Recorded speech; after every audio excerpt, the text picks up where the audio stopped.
And a Detroit home once owned by Rosa Parks, now in the hands of an artist. It's not the first time they made art from blighted Detroit homes. Checking it out is Fox 2's Josh Landon. Josh joins us live in the newsroom. Hi, Josh. Hey, Ron and Amy, good evening. The niece of Rosa Parks and artist Ryan Mendoza tell us there's actually been some opposition over this particular project, taking a home Rosa Parks lived in during the 1950s in Detroit overseas. But they say America needs to truly appreciate her legacy. You know what I mean? Rhea McCauley, one of Rosa Parks' living nieces, bought this house on South Deacon Street in November of 2014 for $500 from the Detroit Land Bank Authority with the hopes of restoring the blighted property. McCauley says the Rosa Parks Foundation had a difficult time finding help for the restoration project. I know that she's got streets named after her and medals and awards, but I'm talking about truly understanding the significance of Auntie Rosa. And I have talked to young people, and they don't even know who my aunt is.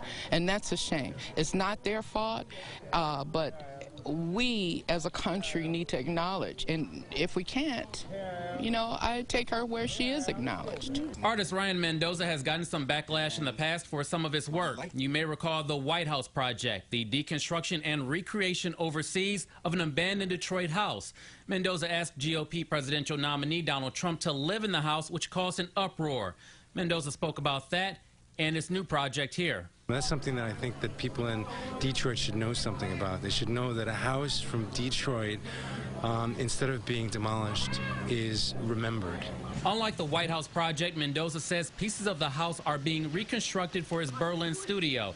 Mendoza hopes to showcase it before it's brought back to the U.S., something that Rosa Parks' niece is happy about. America will have to show that they really care about her legacy. And this is something that me and my family, we've been fighting for forever. It's her legacy, but it's got to be the right legacy. It's got to be where children, generations from ourselves, you know, will understand the significance of a personality and a person like Auntie Rosa. Now, that house on Deacon Street was Rosa Parks' first home in Detroit. She lived in that house between 1957 and 1959 before she resided elsewhere in the city. Mendoza didn't care to share many details on how his final reconstruction project will look. Live in the news from Josh Landon, Fox 2 News.